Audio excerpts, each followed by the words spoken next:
जनपद मुजफ्फरनगर में समाज सेवा में अग्रणी भूमिका निभाने वाली मूलचंद स्वीट्स परिवार की बहू ममता अग्रवाल एक दीपक शिक्षा की अलख को लगातार जगाती आ रही हैं। तो उसी कड़ी में आज वरिष्ठ भाजपा नेत्री समाजसेवी ममता अग्रवाल ने रुड़की रोड स्थित मलिन बस्ती में दर्जनों परिवारों के साथ मिलकर दीपावली का त्योहार हंसी खुशी से मनाया, जहां उन्होंने परिवारों को मिठाई, भगवान गणेश जी और मां लक्ष्मी जी की मूर्तियां और दीपक भेंट कर उन्हें दीपावली की शुभकामनाएं दी। आपको बता दें कि लगातार ममता अग्रवाल शिक्षा की अलख जगा रही हैं और मलिन बस्तियों से बच्चों को निकालकर स्कूलों में एडमिशन दिलवाकर उन्हें पढ़ाई का खर्चा भी उठा रही हैं।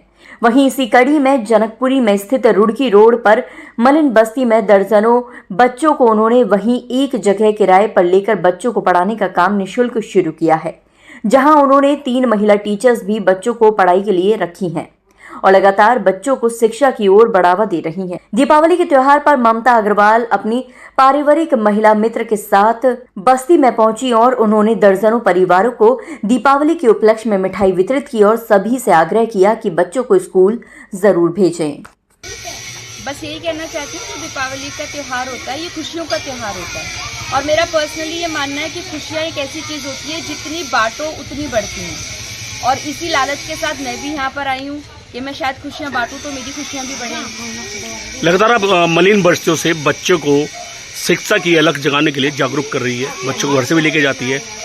मैंने मंडी में भी कई जगह देखा है, तो क्या इधर भी कोई स्कूल खोला है या बच्चों को पढ़ा रही है, क्या किस तरह का? हमने ये कुछ बच्चे तो स्कूल जा ही नहीं रहे थे और कुछ सरकारी स्कूल में जा रहे थे जो बहुत दूर पड़ रहा था और अब वो कुछ किसी कारण से वहाँ भी नहीं जा पा रहे थे। ये सब बच्चे जो आप देख पा रहे हैं 30-40 बच्चे हैं, इनको हम 1 महीने से तो 12 बाय 12 की दुकान में पढ़ा रहे थे और अब हमने यही पीछे गली पार करने के बाद एक मकान लिया है, उसे ठीक कराया और उसे एक निःशुल्क शिक्षा केंद्र में परिवर्तित कर दिया है, जो हम दिवाली के बाद शुरू करेंगे और वहाँ पर इन बच्चों की शिक्षा का कार्य शुरू हो जाएगा। दिवाली के बाद से कार्य तो शुरू हो चुका है पर वो एक शिक्षा केंद्र शुरू कर देंगे। कितने बच्चे हैं? हमारे पास कम से कम 40 से 45 बच्चे हैं। ये जो आप छोटे बच्चे सब देख रहे हैं ये सब आते हैं हमारे पास। अच्छा मैम, क्या कुछ सरकारी अनुदान भी आपके सहयोग के लिए, कोई सरकारी सहायता या सरकारी अधिकारियों का कोई संरक्षण इस कार्य के लिए आपको प्राप्त हो रहा है? अभी तो कुछ नहीं, हमारे कुछ सहयोगी जरूर हैं। जैसे आप ये देख पा रहे हैं, ये नंदी स्वीट्स के यहाँ से लवली जी हैं। आज जो हमने यहाँ मिठाई का वितरण करा है और लक्ष्मी गणेश जी तेल दिए आदि दिए हैं, उसमें जो मिठाई का वितरण है वो गिरीश जी और लवली जी की तरफ से ये सहयोग आया है।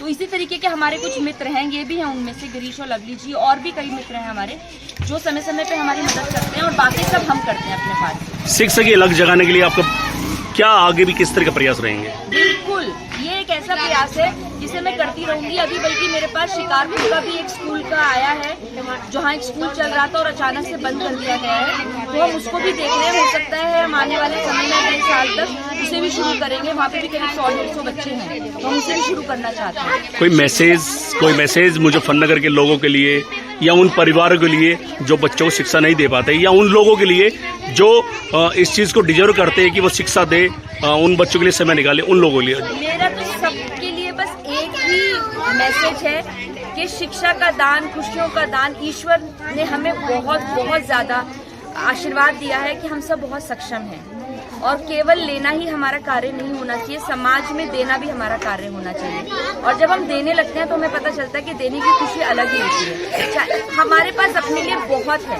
तो एक बार कोशिश करके देखिए। हमें कई बार लगता है कि हम कैसे करेंगे, पर मैं अकेली निकली थी और अब मेरे साथ कितने लोग जुड़ गए हैं। तो अगर हम कोशिश करेंगे तो एक आदमी सबका भला नहीं कर सकता, पर सब किसी ना किसी का भला कर सकते हैं। अगर इस सोच से बढ़ेंगे तो सबका भला होगा।